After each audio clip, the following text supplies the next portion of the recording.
Assalamualaikum warahmatullahi wabarakatuh. Ini sebelum kita mulai kuliah interaksi obat, saya pengen ajak teman-teman jalan-jalan di tempat saya. Nah, ini saya mau kasih kuliah di Welijo Cafe and Fresh Market. Tempatnya di Lamongan. Untuk teman-teman yang mau main ke Lamongan boleh mampir-mampir di sini. Tempatnya asik ya. Nih lihat nih.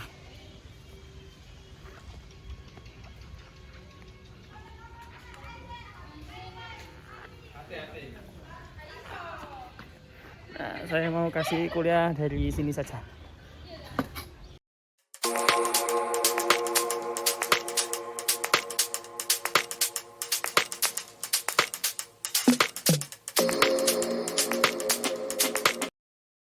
Jadi hari ini kita akan melanjutkan perkuliahan yang kedua terkait dengan interaksi obat. Saya berikan kuliahnya ini di Welijo Cafe and Fresh Market di Lamongan. Bagi teman-teman yang pengen main ke sini boleh lah mampir. Di sini kan protokol kesehatan juga terjaga. Kafenya juga outdoor sehingga nggak apa-apa ya saya lepas masker. Ini kebetulan juga masih jam persiapan sehingga masih belum ada pengunjung. Nah, bisa lebih fresh untuk memberikan kuliah di sini. Jadi kayaknya bakal sering di sini saya ngasih kuliahnya. Baik, saya coba masuk dulu ke materi.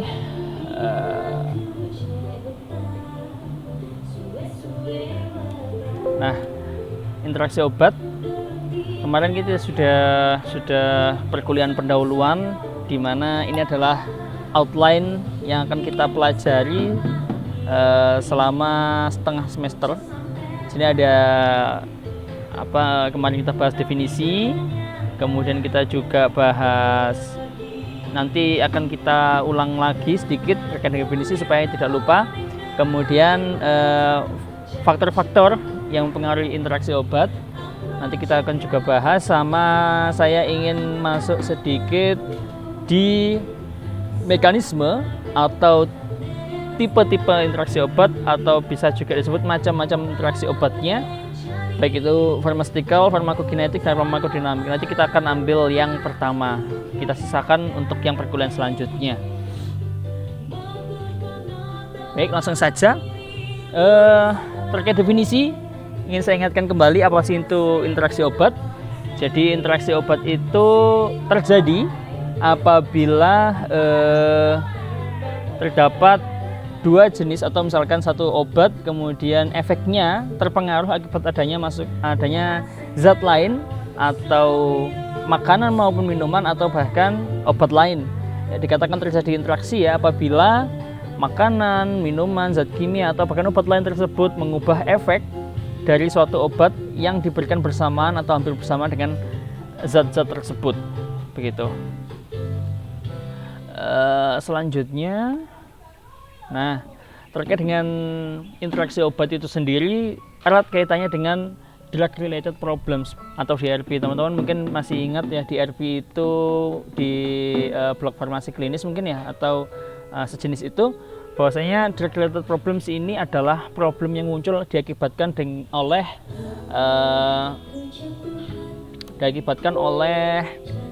adanya pengobatan terapi obat ya. Beberapa jenis drug related problems ini, yang pertama ada gejala yang tidak terobati. Nah, apa sih contohnya gejala yang tidak terobati? Contohnya adalah misalkan di sini saya tuliskan, saya misalkan ya sakit demam nih,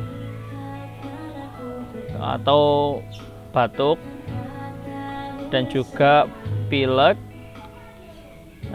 Saya juga merasakan gastritis atau nyeri lambung begitu ya.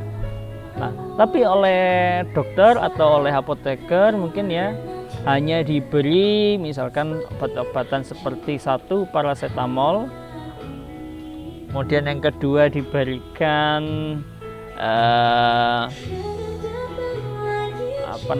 antitusif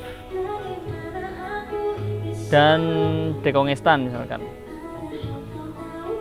Nah, ada nggak di sini yang tidak diobati gejala saya, ini gastritis. Nah, ini disebut dengan gejala yang tidak terobati. Seperti itu. Kita lanjutkan. Ini salah satu contoh drug related problems yang pertama. Lalu yang termasuk DRP yang kedua adalah pengobatan yang tidak tepat indikasi. Kalau tadi gejalanya tidak terobati ya. Kalau yang kedua ini apa sih tidak tepat indikasi itu? Misalkan nih, saya datang dengan keluhan atau diagnosis flu. Nah, ternyata malah dikasih ini sama obat sama dokternya, paracetamol dan amoxicillin.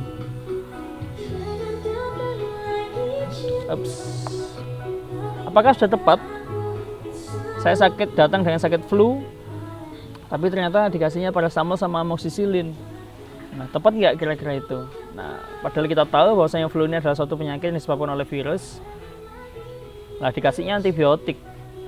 Ya, dan juga paracetamol nih mungkin antipiretik dan analgesik. Analgesik dan antipiretik untuk mengobati demamnya lah. Oke, misalkan kalau misalnya saya flu-nya ada demamnya. Kalau misalkan saya sakit flu-nya ternyata hanya sakit kepala, kemudian batuk pilek dan rasa sakit tenggorokan. Nah, ternyata pemberian paracetamol dan amoxicillin di sini ini merupakan salah satu contoh drug related problem yang tidak tepat indikasi. Saya hapus dulu. Oke, kita lanjutkan. Kemudian DRP yang ketiga nih, salah satu contohnya adalah obat tidak tepat dosis. Kalau tadi gejala tidak terobati, obat tidak tepat indikasi, sekarang tidak tepat dosis. Ini berkaitan dengan berkaitan juga dengan frekuensi pemberian obatnya serta frekuensi minum obatnya, mungkin juga dosisnya. Misalkan saya menderita radang misalkan ya, kemudian diberikan dexamethasone 0,5 mili. Nah, radang saya masih berlanjut selama 3 hari nih. Ternyata tidak mempan dengan dexamethasone 0,5 mg, maka harus dinaikkan menjadi dosis 0,75. Maka penggunaan dexamethasone 0,5 mg di sini merupakan salah satu contoh obat dengan tidak tepat dosis. Ada juga drug related problem yang keempat, ini adalah terkait dengan waktu minum obatnya ya. Obat tidak tepat waktu. Misalkan untuk kasus-kasus pasien dengan gejala pasien dengan indikasi hiperlipidemia, yang mana dia harus menggunakan obat-obatan golongan statin. Nah, sebagaimana kita tahu, obat-obatan statin ini harusnya diminum pada malam hari.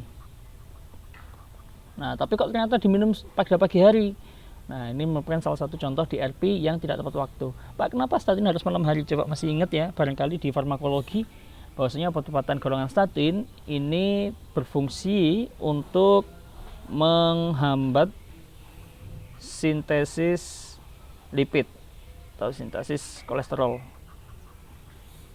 Yang mana sintesis kolesterol ini terjadi mostly pada malam hari. Oleh karena itu, obat-obatan statin tujuannya diberikan malam hari adalah ini untuk menghambat proses sintesis kolesterol.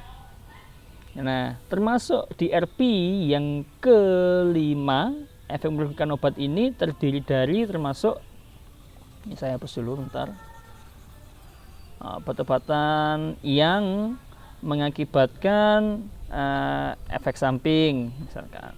Kemudian yang kedua, termasuk efek merugikan obat ini adalah timbulnya reaksi alergi.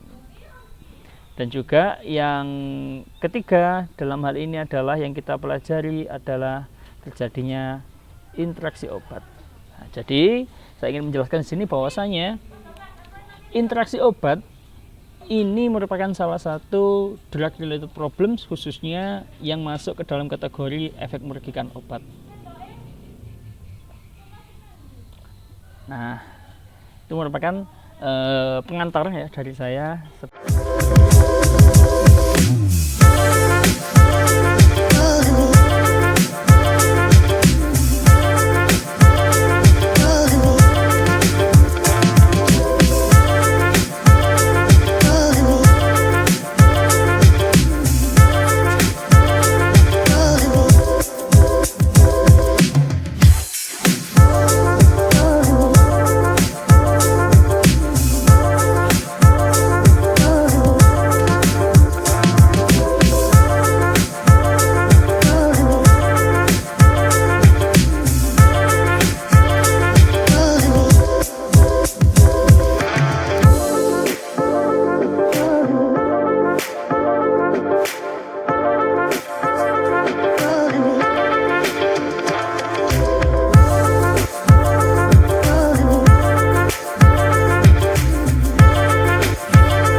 Baik, sekarang kita lanjutkan. Lalu kapan sih Pak insiden interaksi obat ini sering terjadi? Nah, interaksi obat ini sering kali terjadi dan juga kepada siapa ya? Jadi kapan dan kepada siapa interaksi obat ini sering muncul atau sering timbul? Di sini saya sebutkan di mana bahwasanya yang sering timbul adalah pasien-pasien dengan polifarmasi ya. Tentu saja ya, di mana semakin banyak obat yang pasien tersebut gunakan, maka semakin besar pula peluang terjadinya interaksi antara obat satu dengan yang lainnya. Nah, selain itu yang ingin saya garis bawahi juga adalah pasien-pasien dengan geriatrik. Buktinya di sini adalah coba kita lihat di report yang pertama terkait dengan screening dari 2.422 pasien yang menerima kombinasi pengobatan. Ternyata diperoleh hasil sebanyak 4,7%-nya itu menggunakan obat yang saling berinteraksi, combination of drugs that could interact. Namun dari 4,7% ini hanya 7 pasien, yakni total 0,3% saja yang mengalami gejala yang muncul akibat interaksi tersebut. Jadi dari 113 pasien yang memungkinkan adanya interaksi obat, jadi sudah menggunakan obat-obatan, kemudian obat-obatannya tersebut dilakukan studi, oh ternyata ada 113 nih yang ada interaksi obat seharusnya, namun di sini hanya muncul 7 orang saja yang muncul adverse effect. Bisa dibayangkan ya, bahwasanya interaksi itu bisa ada kemungkinan interaksi itu bisa timbul, namun ada juga banyak faktor yang mempengaruhi kapan efek samping atau adverse effect dari kombinasi obat tersebut dapat muncul. Kemudian nih kita coba lihat yang report yang kedua. In our study of 44 hospital, jadi dari 44 rumah sakit yang merawat pasien dengan mendapatkan 10 hingga 17 obat sekaligus dalam 5 hari terakhir ya. Jadi bisa dibayangkan bahkan dalam 5 hari menerima 10 sampai 17 obat. Nah, terdapat 77 potential drug interactions. Jadi interaksi obatnya yang bisa timbul adalah sebanyak 77, namun ternyata hanya 6,4% saja yang timbul efek. Kalau tadi 0,3 ya, saya tulis di 0,3% yang muncul efek. Yang report kedua ini ternyata hanya 6,4% dari total sekian kasus interaksi obat di 44 rumah sakit. Sekarang saya coba pengen lihat yang report yang ketiga. Disebutkan bahwasanya dari 70,3 kasus interaksi obat ternyata hanya 11,1% saja yang mengalami adverse effect. Nah, diantaranya 11,1 ini ada 37% adalah elderly patients atau geriatrik. Ya, ini berarti saya tulis di sini. Selanjutnya yang ketiga adalah 11,1%. Bisa kita lihat di sini persentasenya cukup kecil ya. Dari kasus interaksi obat, kemudian yang muncul gejala hanya di bawah 11% ya relatif. Nah, coba kita lihat lagi. Ini adalah report yang keempat. Yang keempat berbicara tentang geriatrik. Ini disebutkan bahwasanya dari 236 pasien geriatri ini terdapat ternyata 88% insiden mengalami significant interactions secara klinis, dan sisanya ternyata justru sangat mengancam jiwa dari si pasien geriatrik tadi. Bisa kita lihat bahwasanya persentase yang tadinya hanya 11% begitu ya, ternyata meningkat pada pasien geriatrik menjadi sekitar 22%. Ini membuktikan bahwasanya pasien dengan kelompok umur geriatrik berpeluang lebih besar untuk munculnya atau timbulnya adverse effect dari interaksi obat. Ini bisa dikarenakan oleh proses penuaan itu sendiri, yang mana dapat mempengaruhi fungsi liver dan juga ginjal dari si pasien sendiri. Nah, bahwasanya kita tahu juga bahwasanya liver dan ginjal ini adalah dua organ penting yang berkaitan dengan metabolisme dan juga eliminasi obat. Masih ingat di pelajaran farmakokinetika bahwasanya liver ini berperan penting dalam metabolisme, serta ginjal ini berperan penting dalam eliminasi obat atau xenobiotik apapun. Sehingga bisa dibayangkan ketika terjadi permasalahan pada liver dan ginjal, maka obat yang seharusnya bisa dimetabolisme menjadi senyawa yang lebih mudah untuk diekskresikan menjadi terhambat. Begitupun juga ekskresi yang juga terhambat akibat kerusakan ginjal, akibatnya adalah penumpukan xenobiotik di dalam jaringan, dalam serum, yang mana ketika nanti mendapatkan dosis selanjutnya, akibatnya adalah meningkatkan risiko intoksikasi. Begitu. Jadi itulah yang terjadi pada pasien-pasien dengan interaksi obat, khususnya geriatri. Namun saya ingin menjelaskan juga bahwasanya dalam studi-studi tersebut tidak seharusnya kita menyikapi secara berlebihan, karena studi-studi tentang interaksi obat itu mungkin saja belum menggambarkan kasus yang sebenarnya. Mengingat seringkali data-data interaksi obat itu bisa saja lebih sering terjadi karena seringkali mungkin dokter atau apoteker ketika menangani pasien dengan interaksi obat kemudian muncul gejala interaksi obatnya gitu ya, kurang menyadari kemungkinan adanya interaksi obat tersebut. Jadi sebenarnya data yang di sini masih sangat mungkin lebih besar lagi terjadinya di lapangan seperti itu. Mengingat biasanya kalau ada timbul reaksi atau gejala, cepat-cepat diganti obatnya. Atau mungkin dari si pasiennya sendiri ketika muncul gejala interaksi obat, dia secara mandiri menghentikan pengobatannya. Nah, itu kadang kan susah untuk terrecord dalam laporan-laporan penelitian seperti ini. Nah, sehingga ini bisa menjadi istilahnya warning bagi kita seorang apoteker, yang mana kita ini adalah profesi yang notabene bertanggung jawab terhadap obat mulai dari pembuatan hingga pemberian kepada pasien, sehingga perlu kita lebih mawas terkait dengan interaksi obat, kemudian bisa menginformasikannya kepada tenaga kesehatan yang lain.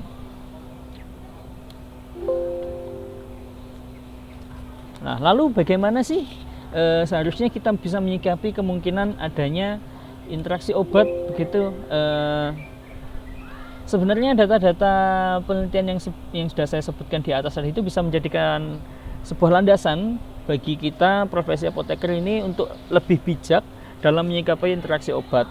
Bukannya istilahnya bukan untuk menakut-nakuti ya, tetapi lebih bijak bagaimana mengatasi interaksi obat. Kalau misalkan kita sudah tahu, ini ada interaksi, ini ada kemungkinan interaksi, maka kita bisa menyarankan untuk adanya penggantian obat atau penyesuaian dosis dan lain sebagainya. Nah, sebagai contoh nih misalnya, interaksi obat antara digoxin dengan quinidin, yang mana ini apabila kita lihat di literatur itu, dan ini juga sudah diketahui sudah sejak lama begitu ya, bahwasanya akan mengakibatkan dengan adanya quinidin ini akan mengakibatkan peningkatan serum level dari digoxin. Nah, sehingga nanti akan memerlukan apabila akibatnya ketika digoxin serum levelnya meningkat, ya otomatis bisa mengakibatkan toksik. Namun meskipun fakta ini sudah diketahui sejak dulu, namun hingga sekarang apabila terdapat pasien dengan indikasi yang sejenis ini, tetap saja biasanya tetap diberikan digoxin maupun quinidin. Namun dengan dengan diketahuinya interaksi obat, ada interaksi obat tersebut, maka biasanya dokter atau tenaga medis akan memberikan suatu terapi yang dapat mengatasi peningkatan serum level dari digoxin ini.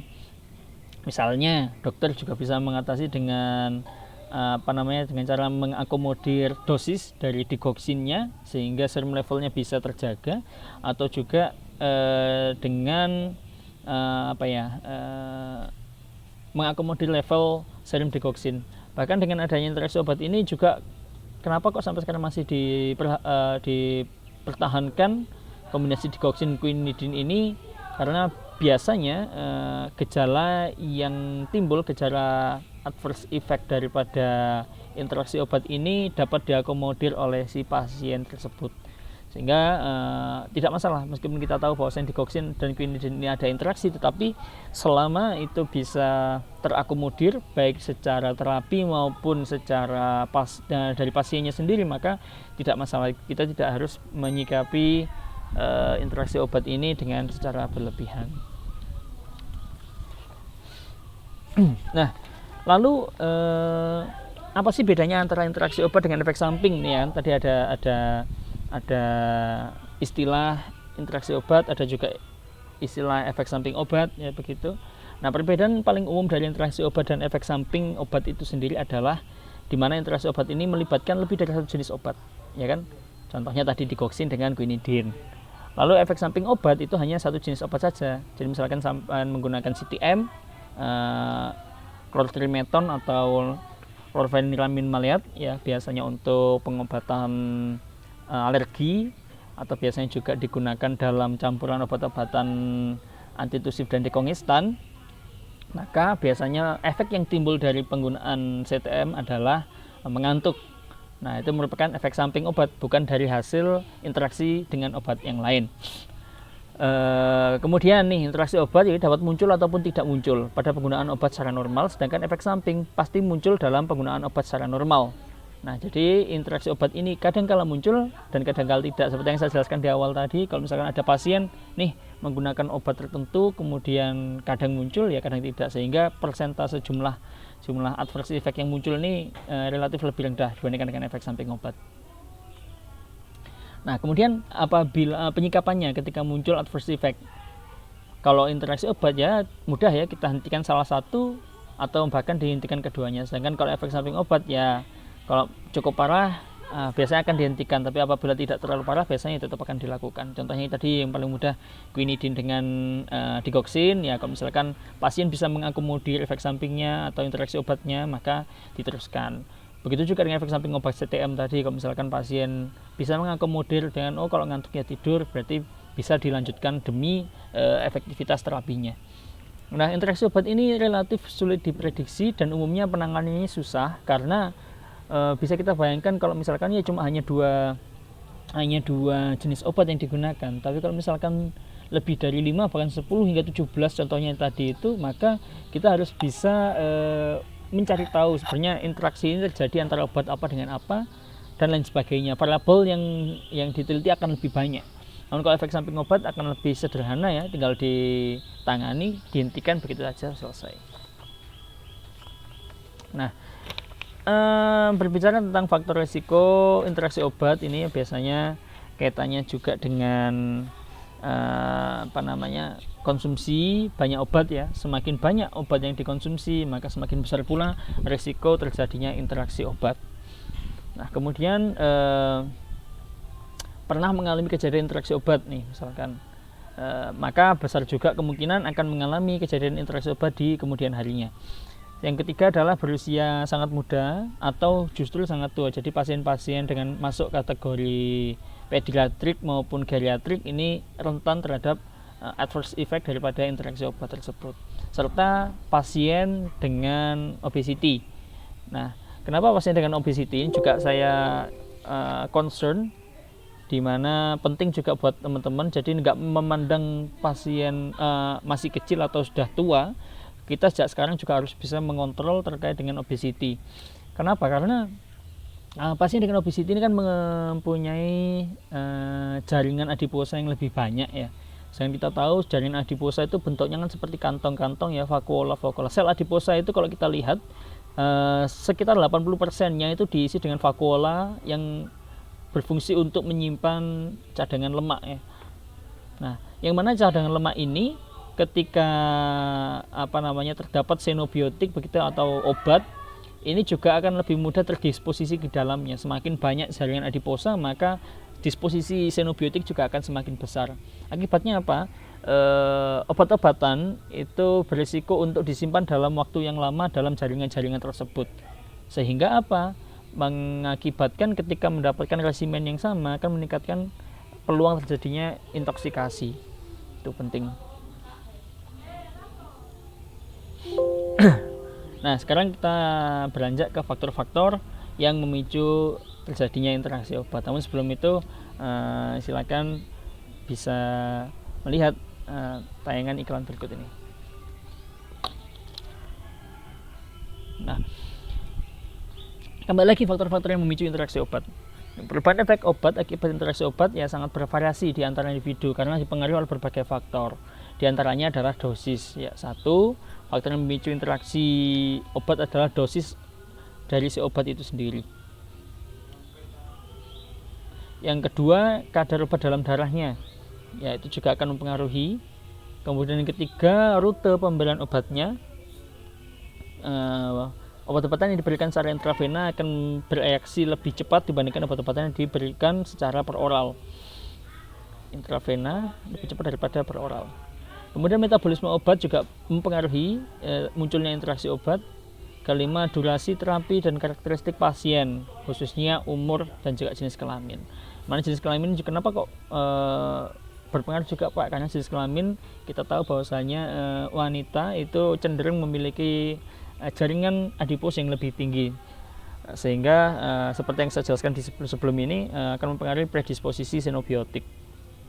Yang keenam, unsur genetika ini sangat berpengaruh dan paling tidak diprediksi, karena misalkan interaksi obat sama-sama diberikan obat yang sama pasien A dengan B, namun umurnya sama, namun belum tentu di pasien A ini muncul gejala interaksi obat, sedangkan di pasien B juga akan muncul. Biasanya juga berbeda satu dengan yang lain.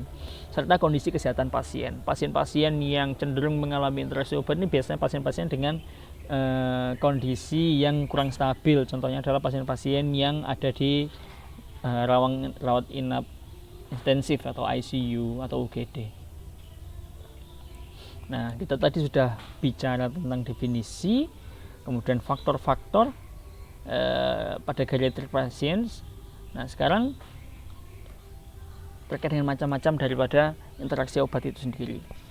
Di perkuliahan yang pertama saya sempat menyinggung sedikit ya terkait dengan pharmaceutical interactions atau disebut dengan pharmaceutical incompatibility.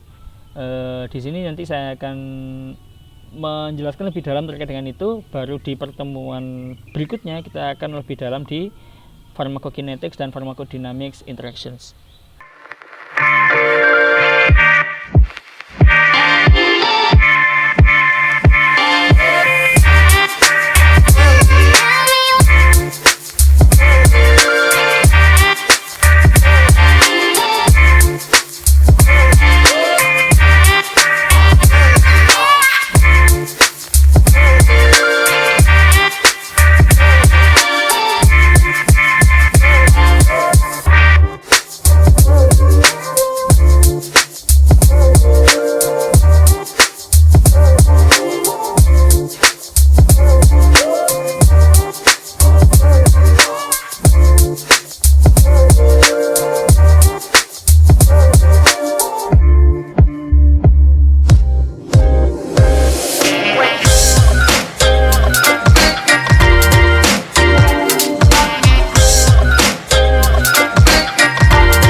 Mekanisme interaksi obat atau jenis-jenis interaksi obat ini seperti yang saya sebutkan tadi bermacam-macam, dapat melalui single mechanism atau multiple mechanism. Maksudnya apa? Ini kan ada 3 jenis interaksi obat ya. Yang pertama adalah interaksi farmaseutis, yang kedua adalah interaksi farmakokinetik, dan yang ketiga adalah farmakodinamik. Nah, bisa interaksi itu muncul akibat dari salah satu saja, bisa kombinasi dari dua atau bahkan ketiganya sekaligus. Mekanisme yang saya sebutkan tadi, baik itu interaksi farmasetis, farmakokinetik maupun farmakodinamik, ini cenderung bersifat spesifik antara golongan obat satu dengan golongan obat yang lainnya. Maksudnya apa? Misalkan nih, golongan obat ACE inhibitor biasanya akan memiliki interaksi farmakokinetik spesifik berbeda dengan golongan obat B2 blocker misalkan seperti itu. Jadi biasanya setiap golongan memiliki spesifitas masing-masing. Bahkan dalam satu golongan pun bisa memiliki interaksi yang berbeda antara obat satu dengan obat yang lain. Namun secara umum ya, para ilmuwan lebih suka menggolongkan jenis mekanisme ke dalam 3 yang tadi saya sudah sebutkan. 1, interaksi farmasetis atau incompatibility, 2, interaksi farmakokinetis, 3, interaksi farmakodinamik. Yang spesial dari ketiga ini adalah yang pertama, di mana interaksi obat yang termasuk dalam interaksi farmasetis ini terjadi sebelum obat tersebut masuk ke dalam sistemik tubuh. Jadi ini ada di luar tubuh begitu ya. Sedangkan interaksi farmakokinetik maupun farmakodinamik ini terjadi ketika berada di dalam tubuh. Nah, ini contohnya nih, bisa dilihat gambar yang bagian bawah. Nah, ini salah satu contoh inkompatibilitas atau interaksi farmasetis, di mana ketika masih dalam vial seperti ini terjadi kekeruhan, yang dimana kita harus tahu, kita harus ingat bahwasanya sediaan parenteral itu harus isotonis, kemudian juga harus jernih dan bebas dari pirogen, sehingga kalau melihat obat-obatan parenteral dalam vial bentuknya seperti ini ya jangan digunakan lagi, apalagi ini dipaksakan pakai atau ini obatnya ketika masih di dalam vial ini masih jernih bagus, ketika dimasukkan syring akan disuntikkan berubah nih menjadi lebih keruh.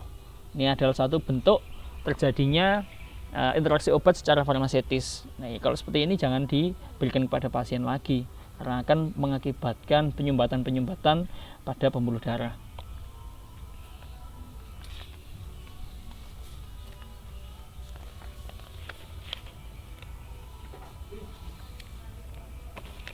Nah, bisa kita lihat di sini bahwasanya incompatibility, kita bahas incompatibility ya, kita bahas farmasetis incompatibility atau interaksi obat secara farmasetis. Ini ada grafis yang saya satir dari Taksis dan Emami tahun 2004 dan tahun 2012. Disebutkan bahwa di ruangan ICU ya terjadi inkompatibilitas itu sangat tinggi, bahkan sekitar 25%, yang mengakibatkan medication errors. Yang berbahaya di sini, kalau incompatibility saja tidak sampai mengakibatkan medication errors ya nggak masalah ya saya rasa, tapi yang berbahaya adalah yang sampai mengakibatkan medication error. Ini ternyata terdapat 25% kasus inkompatibilitas di ruangan ICU. Nah, beberapa obat ya seperti diazepam, karmustin atau kalsitriol itu tidak kompatibel apabila ditaruh di wadah dengan berbahan PVC atau polyvinyl chloride. Nah, di sini bahan-bahan PVC padahal sering kita jumpai di peralatan-peralatan medis, khususnya infus set ya.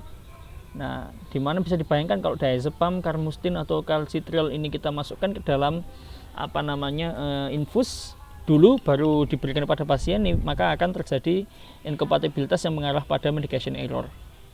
Nah, ini kan kadangkala tenaga-tenaga medis yang kompetensinya memang bukan di obat-obatan, yaitu kurang mengerti hal-hal tentang ini, sehingga perlu kita sebagai seorang farmasis untuk mensosialisasikan. Nah, ini kan penting. Nah, kenapa di ICU, Pak? Sebagaimana kita tahu, pasien-pasien di ICU ini rata-rata kondisinya kurang stabil ya. Ada yang tidak sadarkan diri, ada yang tidak bisa menerima obat secara peroral maupun intravena, tidak mungkin kan seperti itu ya. Maka paling mungkin biasanya kita masukkan obatnya melalui infus. Nah, di infus itu sendiri bisa terjadi inkompatibilitas, baik antara obat dengan wadahnya, maupun juga inkompatibilitas antara obat yang kita masukkan dengan pembawanya, solution pembawanya atau larutan pembawanya, misalkan infus ringer laktat, atau juga interaksi antara beberapa jenis obat-obatan, misalkan contohnya adalah omeprazol dengan larutan infus normal salin ya, NS ya, biasanya banyak di apotek ya, NS dengan omeprazol itu juga akan terjadi inkompatibilitas mengakibatkan inaktivasi dari omeprazol itu sendiri. Nah,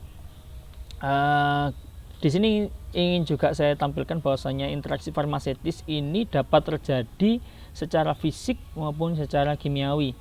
Kalau secara fisik ya bisa dilihat adanya endapan atau perubahan warna, endapan atau perubahan warna. Nah, kalau secara kimiawi ya tentu saja ada perubahan atau adanya reaksi kimia. Nah, kalau misalkan yang secara fisik ini kan mudah ya kita identifikasi ya, ada perubahan gitu. Tapi kalau secara kimiawi ya akan lebih susah, sehingga kita harus perlu banyak membaca literatur terkait dengan itu. Beberapa contoh misalkan interaksi antara amphotericin B apabila ditambahkan dengan infus NaCl, maka ini akan mengakibatkan suatu interaksi obat yang mengakibatkan si amphotericin B ini mengalami presipitasi atau munculnya endapan. Karena bisa kita tahu bahwasanya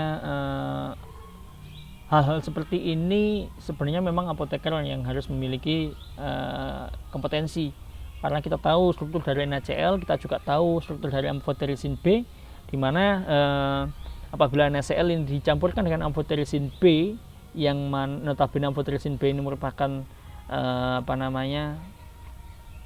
strukturnya hampir mirip dengan asam amino, sehingga akan terjadi proses salting out. Nah, akibatnya ada presipitasi, yang mana itu akan berakibat pada penyumbatan pada selang infusnya. Itu salah satu contohnya.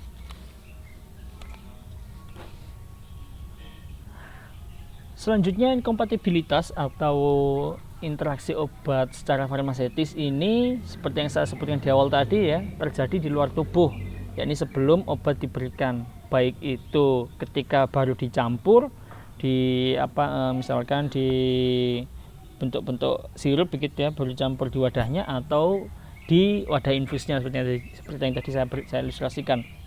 Kemudian juga pencampuran yang perlu diperhatikan, misalkan antara obat suntik dengan interaksi obat antara interaksi obat suntik dengan larutan infusnya. Jadi yang saya sebutkan tadi misalkan dengan antara obat dengan wadahnya ya, dan juga obat dengan solutionnya, dengan larutannya. Nah, ini juga kasus incompatibility pada sediaan-sediaan yang diberikan secara infus, yang bisa terjadi antara interaksi obat antara obatnya dengan larutan infusnya, bisa juga terjadi antara dua jenis obat dalam satu infusnya. Misalnya kita ingin masukkan dua jenis obat, bisa juga obat dengan adjuvannya atau zat-zat tambahannya ya, eksipien. Bisa juga dengan misalkan contohnya adalah interaksi antara obat dengan preservatif.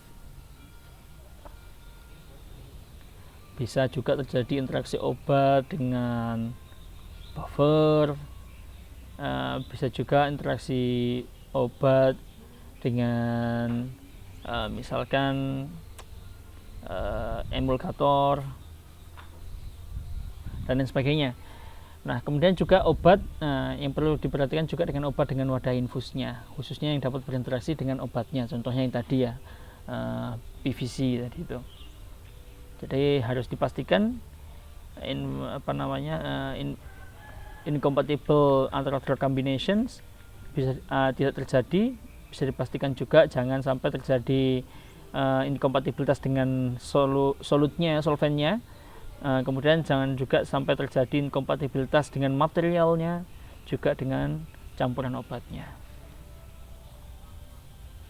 Ini saya ambilkan salah satu contoh penelitian yang dilakukan oleh Fakultas Farmasi UNESA, di mana Ubaya, Universitas Farmasi Ubaya, di mana di sini dilakukan profil kompatibilitas sediaan obat neravena dengan pelarut pada pasien ICU.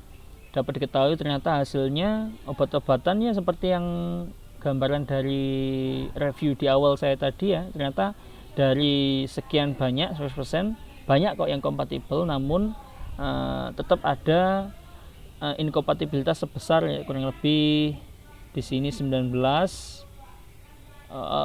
ini masih non information ya, sekitar 7,4 sampai dengan 7,5%. Nah, berarti kan kasus incompatibility yang menimbulkan adverse effect kan hanya sedikit nih, hanya sekitar 7,4 sampai 7,5 seperti yang digambarkan di awal, di bawah 11%. Namun bisa dilihat di sini bahwasanya rata-rata kasus incompatibility ini, khususnya yang non applicable, ini bisa kita lihat salah satu contohnya omeprazole dengan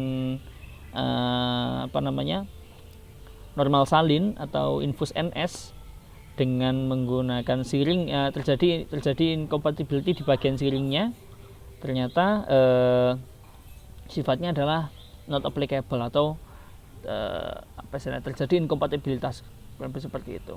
Bisa kita lihat bahwasanya nih ada lagi contoh yang kedua adalah isosorbidinitrat dengan NS. Nah, ternyata si isosorbidinitrat dengan NS dapat diberikan secara infus continuous. Hasilnya adalah terjadi penurunan kadar isosorbidinitrat ISDN sebesar 38% dalam waktu 24 jam. Nah, akibat adanya interaksi berupa adsorpsi pada bahan siring yang menggunakan bahan PVC. Jadi kalau misalkan kalian bisa bayangkan ya, siring ya dengan bahan PVC, nah ini akan mengakibatkan ISDN ini akan teradsorpsi atau menempel di dinding-dinding PVC-nya, sehingga ketika diberikan kepada pasien ya, ternyata yang bisa masuk hanya sekitar berapa, 100 min 38, berarti 62% saja nih obat yang bisa masuk. Sisanya 38% menempel di dinding-dinding daripada siring yang berbahan dasar PVC tersebut. Nah, lalu bagaimana nih Pak kalau misalkan hal itu bisa terjadi? Apakah kita bisa mengantisipasinya? Tenang saja, ada beberapa cara untuk mengatasi inkompatibilitas farmaseutis. Dengan cara yang pertama adalah memberikan suntikan campuran obat ya, jika yakin bahwa tidak ada interaksi antara masing-masing obat. Jadi dibandingkan dengan tadi ya dibandingkan dengan dimasukkan ke dalam infusnya saja, lebih baik kita campurkan terlebih dahulu di luar. Maka akan kita lihat nih, akan ada interaksi atau tidak, akan ada interaksi farmasesis atau tidak, maka baru kita masukkan ketika kita sudah yakin. Kemudian yang kedua adalah sebaiknya menghindari pemberian obat secara bersama-sama lewat infus, sama dengan yang pertama tadi. Kemudian yang ketiga, selalu memperhatikan pemberian obat dari pembuatannya. Nah, jadi kalau misalnya kita beli obat di apotik, bahkan di rumah sakit pun pasti ada kemasannya, ada leaflet di dalamnya. Itu harus kita perhatikan, kita baca, karena informasi semua terkandung di situ. Tidak boleh dimasukkan menggunakan wadah apa, harus diberikan dengan cara apa, tidak boleh diberikan bersama dengan obat apa, itu ada di leaflet. Kemudian yang keempat caranya adalah sebelum memakai larutan untuk pemberian infus, memperhatikan bahwa tidak ada perubahan warna, kekeruan presipitasi dan lain sebagainya. Larutan, kemudian selanjutnya larutan disiapkan hanya kalau diperlukan saja. Jangan menyimpan terlalu lama obat yang sudah dicampur terlebih dahulu, kecuali untuk obat-obatan yang memang sudah tersedia dalam bentuk larutan, contoh metronidazole, lidocaine dan lain sebagainya. Kemudian cara mengatasi inkompatibilitas yang keenam adalah botol infus harus tertera label tentang jenis larutannya serta obat-obatan yang sudah dimasukkan termasuk dosis dan waktunya. Serta yang terakhir adalah jika harus memberikan per infus 2 macam obat, hendaknya diberikan lewat 2 jalur infus, kecuali kalau yakin tidak ada interaksi. Jadi melalui 2 jalur infus akan lebih baik. Padahal kita sering Ya memang lebih mudah untuk satu infus itu jadikan satu, tetapi kalau misalkan itu benar-benar kita yakin bahwasanya tidak ada interaksi antara infus yang masuk dengan obat yang kita masukkan. Tetapi kalau misalkan kita tidak begitu yakin, atau lebih amannya ya lebih baik menggunakan dua jalur infus yang berbeda. Jadi obat A di infus A, obat B di infus B, kemudian dimasukkan jadi satu gitu. Nah ya, untuk selanjutnya interaksi farmakokinetik, interaksi farmakodinamik kita akan bahas di pertemuan selanjutnya. Jadi demikian yang dapat saya sampaikan di perkuliahan yang kedua, mata kuliah interaksi obat dan makanan. Semoga apa yang saya sampaikan dapat memberikan pemahaman, dan jangan lupa ketika nanti ada yang ingin tanyakan bisa menghubungi saya secara langsung di nomor ini, atau apabila berkenan silakan aja meninggalkan pertanyaan di kolom komentar. Nanti akan saya jawab ketika saya bisa. Kalau misalnya saya bisa langsung saya jawab, kalau misalkan belum bisa saya akan carikan jawabannya terlebih dahulu. Saya akan jawab di kolom komentar juga. Demikian yang dapat saya sampaikan. Wassalamualaikum warahmatullahi wabarakatuh.